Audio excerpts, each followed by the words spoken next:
আমরা বানাবো ডিম টোস্ট। তার জন্য আমি এখানে টোস্টগুলোকে ভালো করে ছেঁকে নিয়েছি, আর নিয়েছি ডিম, আর এখানে ক্যাপসিকাম, গাজর আর পেঁয়াজকে আমি সুন্দর করে ফলি ফলি করে কুচি করে নিয়েছি। এখন এর মধ্যে আমি দেবো সামান্য পরিমাণ নুন,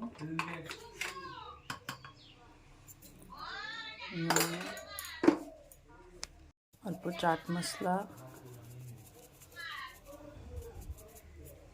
একটু জিরে, একটু ধনে গুঁড়ো,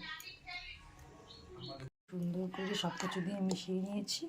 এখন হচ্ছে একটু বাটিতে নিয়ে নিলাম। এখন এখানে আমি ডিম ভেঙে দেবো।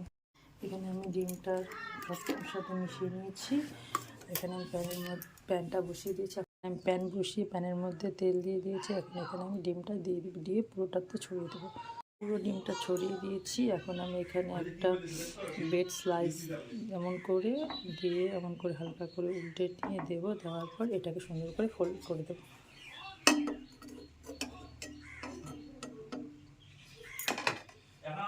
উল্টে পাল্টে নামিয়ে নেব। করে নিয়ে এটাকে উল্টে দিতে হবে সুন্দর করে। উল্টে এই পাটটা একটু হালকা ভাজা ভাজা করে নিয়ে নেব।